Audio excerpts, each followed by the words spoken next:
Welcome to the Open Adoption Project. This is episode 110. We're the Nelsons. I'm Shaun. And I'm Lanette, and we're excited to be here with another podcast episode. Yeah, it has been a little bit of time.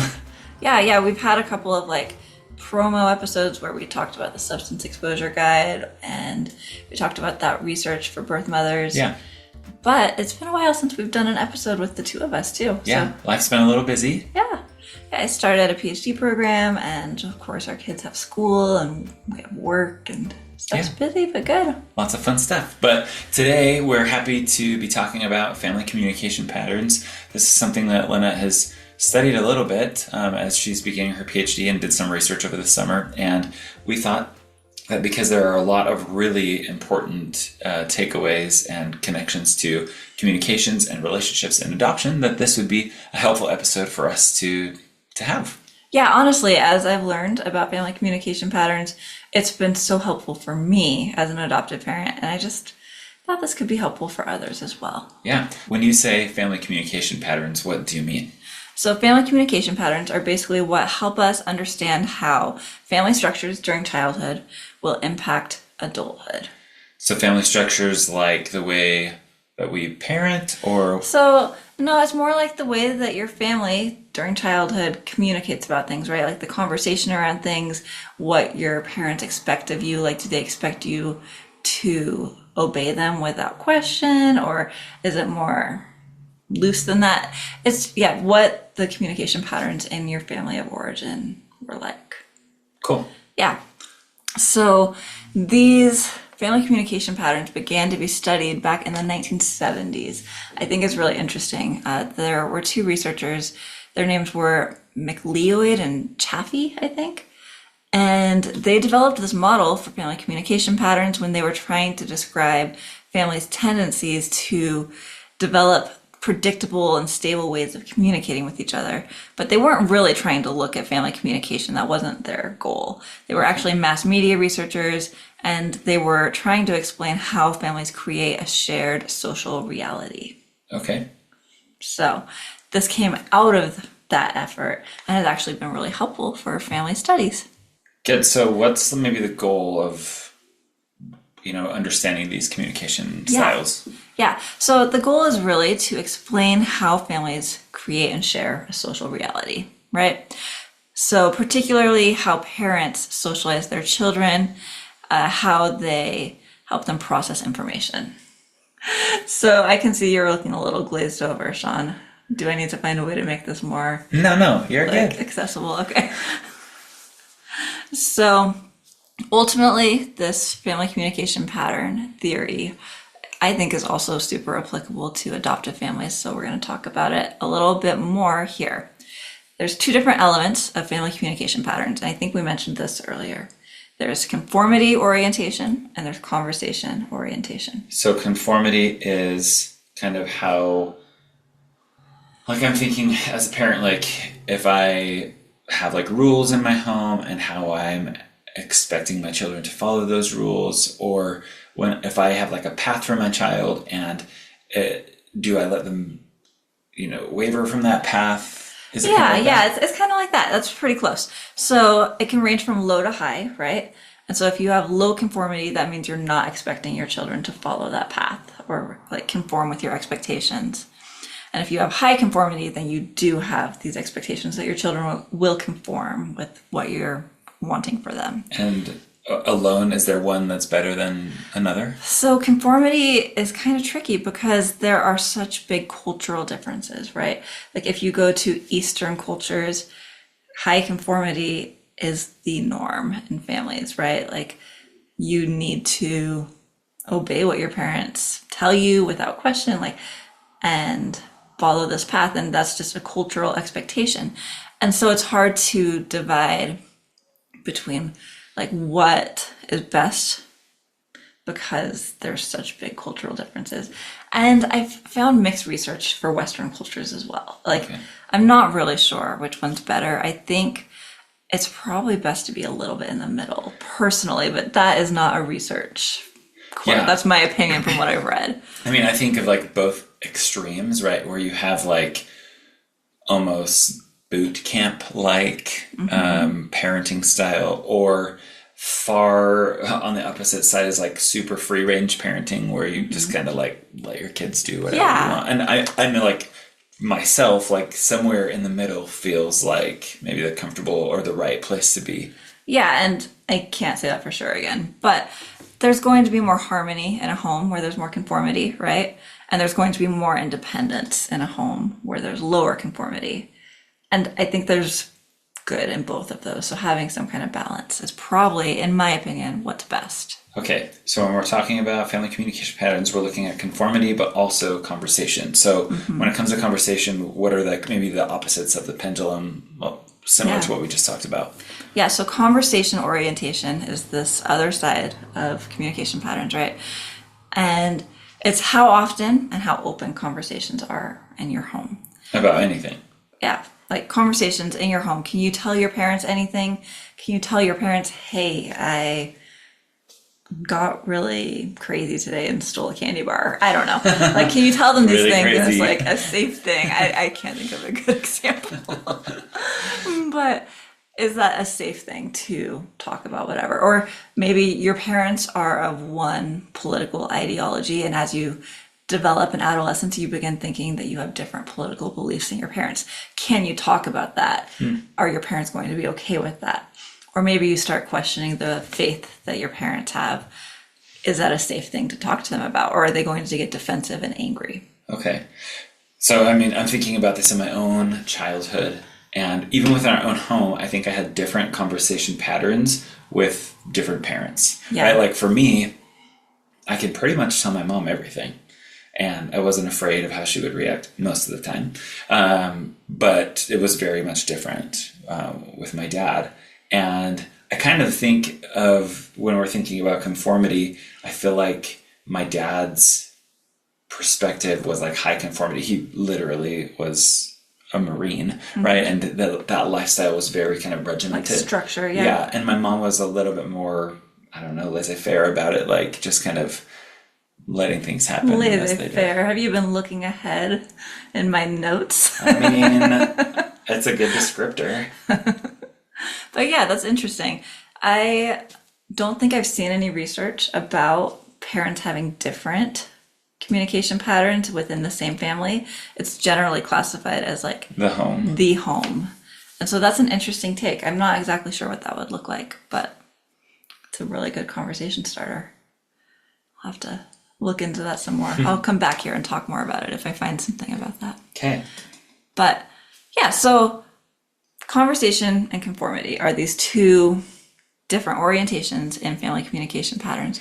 So I have this graphic in front of me that kind of helps me see the range of different levels of conformity compared to the levels of conversation. So like on the x-axis, we have conformity, and it ranges from low conformity to high conformity. And then on the y-axis or across the bottom, we have conversation, and from the left, from low to high, right? Yeah, so there's 4 different communication patterns that families usually fall into. And so if you're picturing the x and the y axis, You almost just have quadrants, right? So one with high conformity, high conversation, high conformity, low conversation, and then low conformity, low conversation, and low conformity, low or high. Yeah. Yeah. So low conversation, high conformity, that would be a protective family. So in a protective family, we have like following all the rules and no real room for question. And so what would that look like in an adoption like relationship in a home? I think that would be like you are trying to protect your child from these hard conversations, right? And so you don't talk about them, right? Yeah. Like you don't talk about adoption at all, and you do what your adoptive parents tell you because they're trying to like kind of keep you in a bubble. Okay, so as an adoptive parent, if I'm in this protected class, so high conformity, low conversation, I'm probably not bringing up, like, how do you feel about your adoption? Or maybe even talking about it much at all. Yeah, probably not. So, yeah, there's just, it's such an emphasis on obedience and not an emphasis on dialogue. Okay. Okay. Yeah. So then we also have maybe on the lower conversation and low conformity, kind of just this more lax Laissez-faire. culture or pattern in the home. Tell us a little bit about that, and let's talk about how that might look in the adoption situation. Yeah, so that would be really autonomous kids. There's not really any like expectation that they're going to follow the parents' paths, but there's also not an open dialogue. And children in this pattern do struggle. They often have what's called the lost child role, where they'll struggle with self-regulation and feel like they don't matter. So in the adoption sphere, right? So again, this is low conversation and kind of low conformity. What would that look like?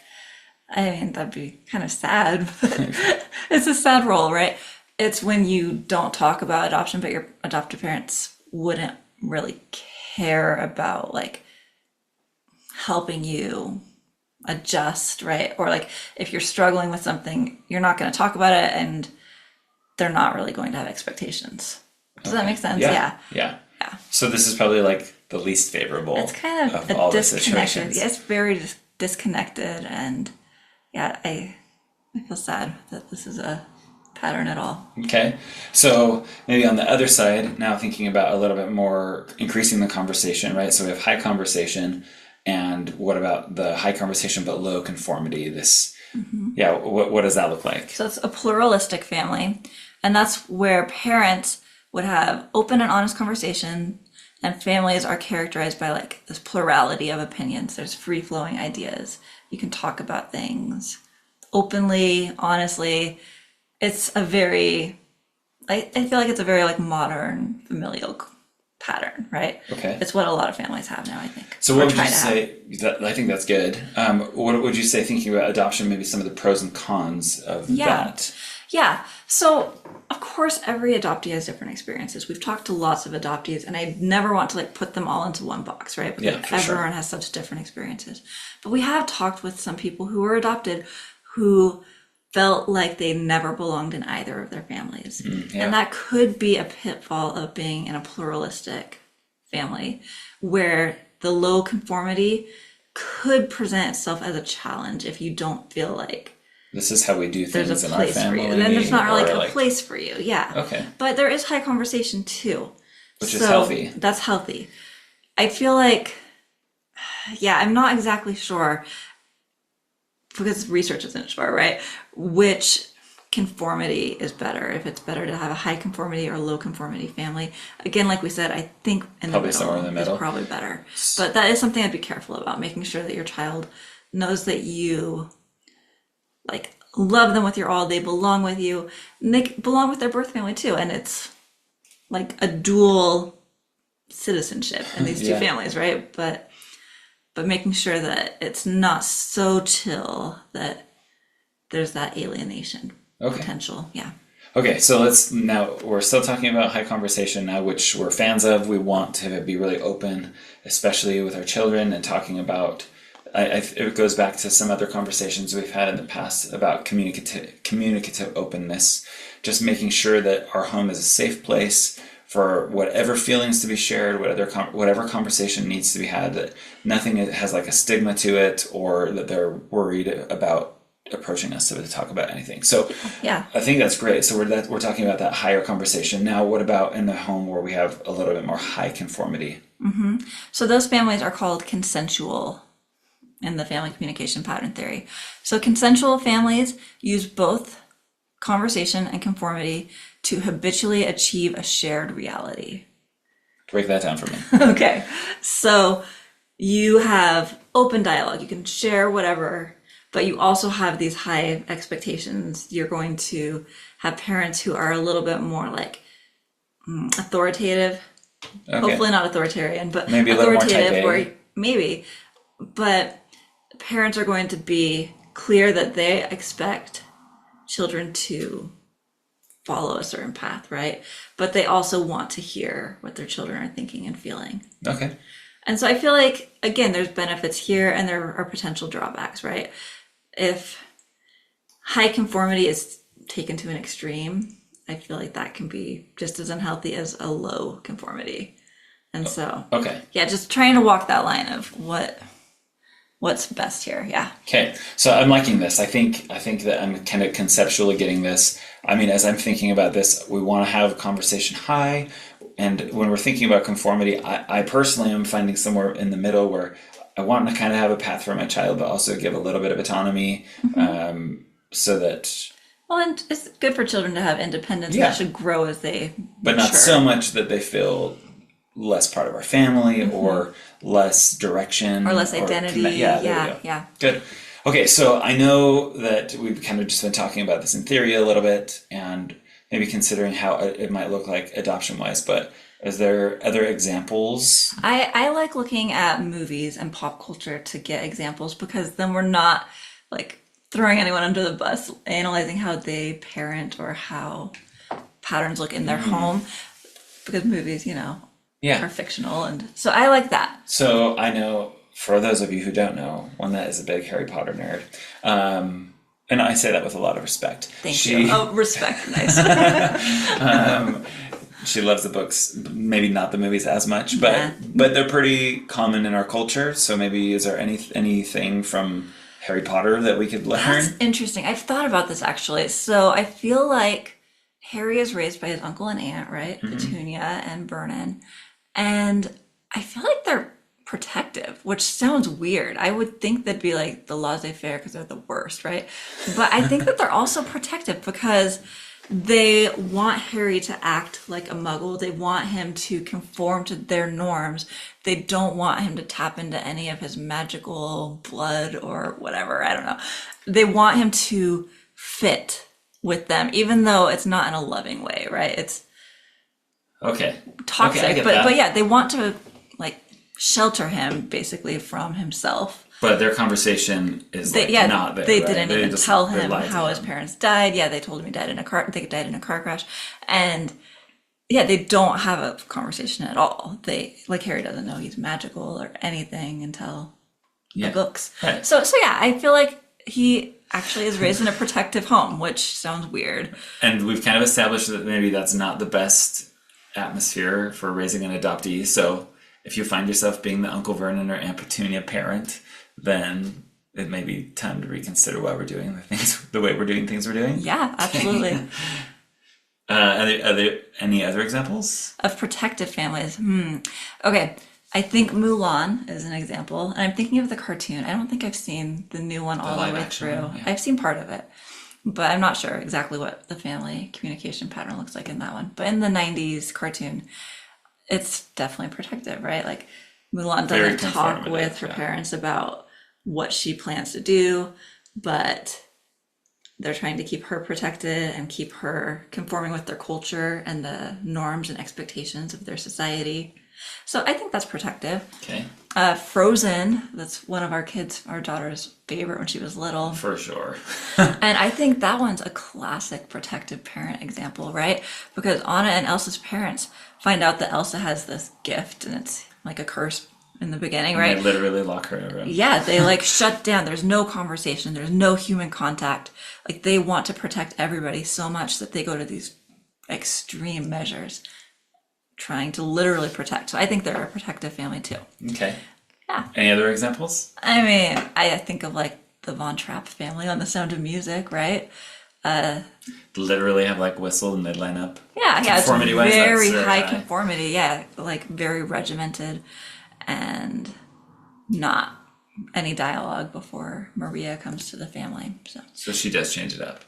I So the think so. early in And the- of course, I've Yeah. heard also that movie is not really true to the true story. But in the movie, she changes it up. So, Okay. So we talked, that's a little bit about like the protective. So that's low conversation and high conformity.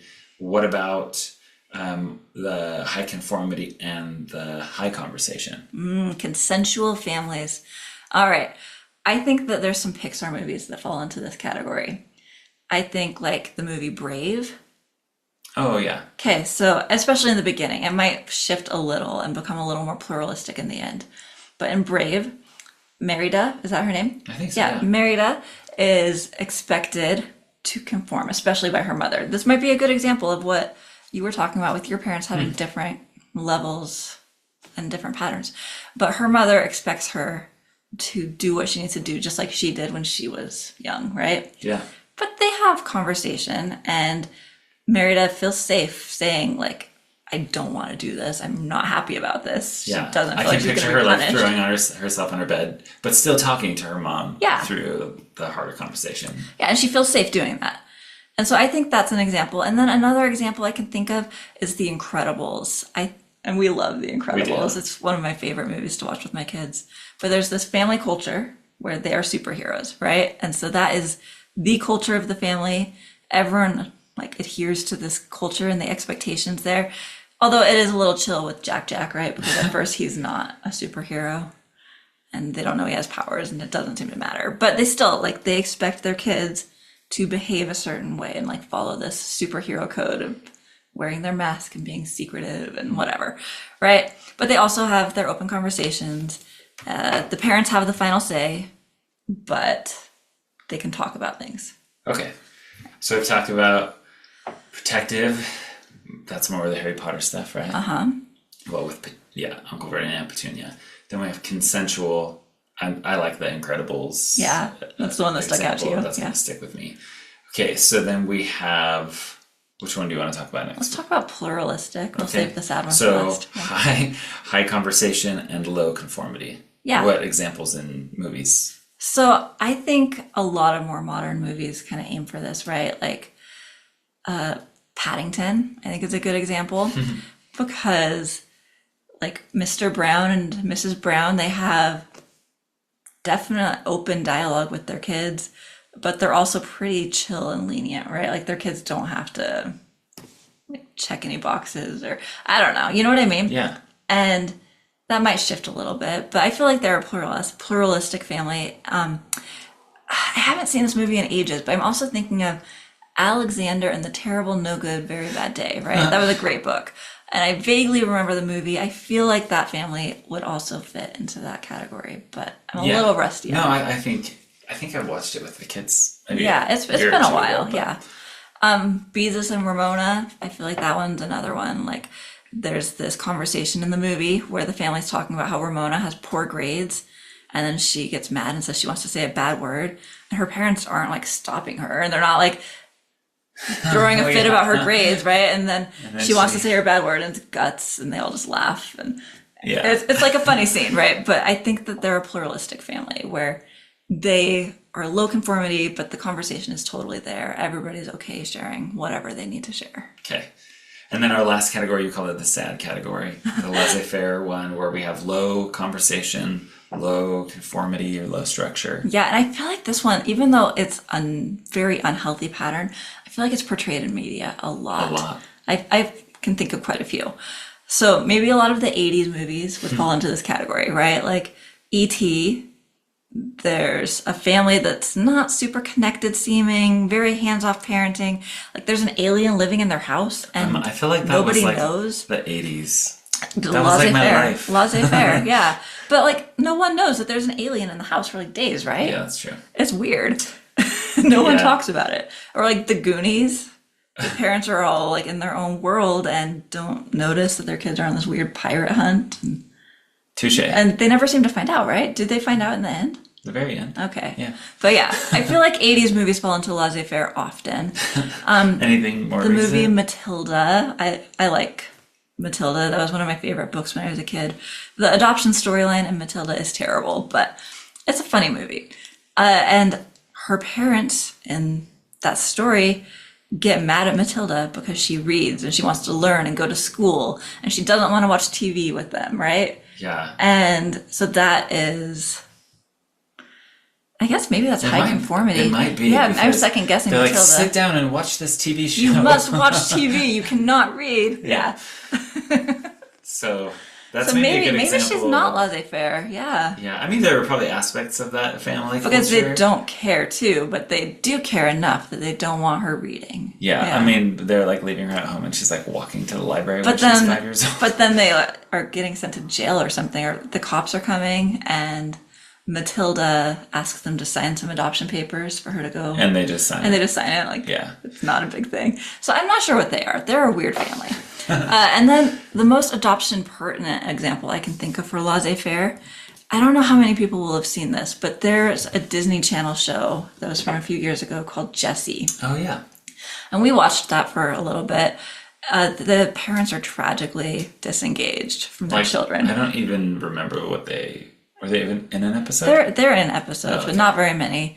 And Jesse's like the nanny, and then the butler, they're like the parental figures, and they're not good parental figures at all. But this is an adoptive family, right? The oldest child is a biological child, and then there's 3 adopted children after. And one of them is like a recent adoptee from a different country. And the oldest child is always like trying to please her parents. I think she has that lost child role. I think it's a textbook example of laissez-faire parenting. And I think it's really sad because they're also adoptive parents. But yeah, and they call it out in the pilot episode. The nanny like talks to the parents about how they need to be more present, which is ironic because then there's tons of episodes and they're not in any of them.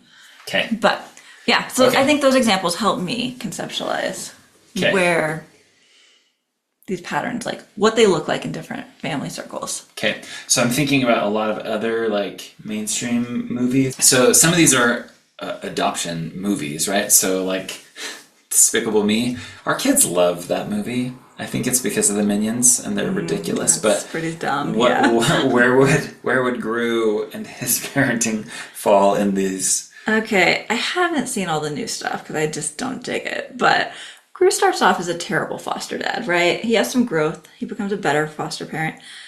He becomes more protective, more warm. Yeah, I think that he starts off as laissez-faire, and he might stay laissez-faire, but in a warmer way. Okay. I don't know. What do you think? Yeah. He had a terrible parent, though. Like, his interactions with his mother. Did you know his mother is Julie Andrews? That's her voice? No. I didn't know that either. But yeah, and so... That's funny. Yeah, he has a challenging backstory with his own family communication, but I think they're probably laissez-faire. Okay. What about, this is another movie that's kind of cringy for me, but Stuart Little? Stuart Little is one of those movies that I think is really cringy for adoptive parents, but so many kids and adoptees seem to really resonate with it. Huh. And I think that might be because as adults, we might be taking it too literally, like at face value. And maybe kids are feeling, right, which is just weird. But I feel like kids might be watching it a little bit, I don't know, like more metaphorically and understanding and resonating with it more. I don't know. Because our kids really enjoy that movie. But Stuart is this mouse who's literally adopted by a wealthy family that has a cat. It's weird, right? Like, why would you adopt a mouse when you have a cat? Anyway. Okay, I feel like the conversation in that family is a little more open. And of course, that's how older child adoptions tend to be anyway, by necessity. So it's maybe hard to gauge what the conversation orientation is, but we'll say it's a little higher. And then their conformity might be a little more abstract. Like it seems like they're trying to accept him as one of them, like as a human in the family, but he's not a human. So it kind of skews it too, right? Because he plays soccer with humans and it's a bad idea. So it's kind of unhealthy conformity. But they might be a consensual family. Yeah. Okay. I don't know. All right. Other adoption movies. Meet the Robinsons. Meet the Robinsons. So, as much as I think that's a sweet story, I think it's a little cringy in family communication patterns because Lewis is ultimately adopted by a family that changes his name, like before they even know that they're going to adopt him, right? They're just like, your name doesn't fit you. Here's a different name. And they seem drawn to him because he's similar to them. I don't know. And like the kind of takeaway of the movie is like he's going to move on and not think about and talk about his birth family. And so I would say that one's probably protective, like high conformity, low conversation. Yeah. I don't know. I mean, maybe the conversation is high on the things that they have like in common. But adoption conversation, I think would be low. Like it's kind of just so that's protective. So that's protective. Yeah. Okay. Yeah. This is more pertinent right now because our daughter is in this musical in middle school right now, but Elf. Oh, Elf. So I think Elf's conversation about adoption is kind of sad too, because Buddy conforms and acts like an elf and doesn't have any conversation at the North Pole with Papa Elf, right? Like he is an adult when he learns that he's not technically an elf, that he was adopted, and then he begins his search. So I would say that one's protective, right? Yeah, for sure. Kind of shut up in this world that is different than the one Yeah. And like there's no dialogue about it. Like we don't talk about this, but you're this giant elf who's not. Yeah. Okay.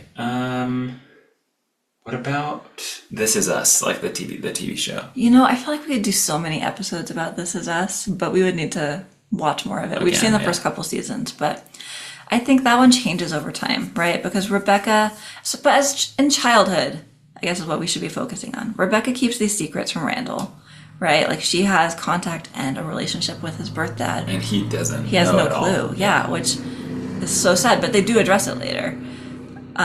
There's like racial tensions that take 40 years for Randall to bring up with his siblings. Jack has some conversations with his kids. That seems like more of an open dialogue, but I don't know. And then Randall like overhears Rebecca talking about her mother's racist behaviors, but they don't seem to have direct conversation, right? So there's like the drama of overhearing things. I think that their culture would be more of the protective culture, but I think that show also illustrates how complex and fluid those patterns are. Okay. Interesting. Yeah. I mean, those are obviously a lot of them fictitious, but I think can kind of paint the I guess it just gives imagery to some of these concepts. Yeah. Well, and family communication patterns can be so complex. They evolve and change. And I feel like a family might have a pluralistic style when it comes to some things, but then maybe they're more strict in conformity in other things, right? Like maybe they have one style when they're talking about school and grades and work, right? And then other areas, they have a different style, like with religion or politics. I don't know. I feel like it can be different. And then like you brought up, it could be different with parents too. If the parents aren't on the same page with how they're parenting and communicating with their children, then it could be different on that level too. So it's just complicated. So some takeaways as we're thinking about these communication patterns. Again, kind of going back to this communicative openness within the home. We want to have high conversation. Always. That is like super grounded in research, beneficial, important. High conversation. Check your ego at the door sometimes. Yeah. Make sure that you can talk about anything with your children and help them feel safe in talking about anything. Yeah. Okay. And then conformity, it's kind of a mixed bag here, right? Like, I'll let you know if I find more information on that. But if it's super high conformity, like I can see some negative things there, and super low conformity also, right? So kind of somewhere in the middle. Yeah, I imagine that's probably the place to be, but who knows? And maybe different families have different needs. Like there is some research that shows that different children, based on their genetics, have different parenting needs, right? Styles. Like different styles of parenting will resonate better with different children based on what their genes are. Like it's determined by your genes. And so when you adopt, it's probably more likely that you're going to have maybe some friction on that because you don't share genes with either of your parents. Yeah. So it just adds some complexity and more reasons for us to be researching, educating ourselves, and continually trying to workshop and fine tune how we're parenting and how we're communicating. Awesome. Yeah. Okay, so all right. That was a really good introduction to this. I feel like I understand a lot more about what you've been studying a little bit lately. I've been talking to you about it. It made more sense now. Yeah, like movies help. Yeah, I feel that like really movies helps me a lot. At least for me. Yeah. And just kind of seeing the different relationships and environments that all of those kind of characters in those different movies or shows help kind of paint this picture. But my takeaway today is I want to make sure that I'm increasing conversation, that my kids always feel super, confident in talking to me and you about whatever they need to. And then I'm kind of just going to think more deeply about what type of structures exist. Where am I like really type A? Because I know I am, like, check the box, like this is the way that things need to be. But I know that there's aspects of life where I probably should be a little bit more lax on conformity. And so Yeah. I'm just going to, I guess my takeaway here is I need to be thinking about that, and how is the way that I'm parenting influencing my adopted child. I love that. Well, and I feel like adoptees, again, I don't want to put them in a box, but we want to make sure our children feel comfortable and confident being themselves.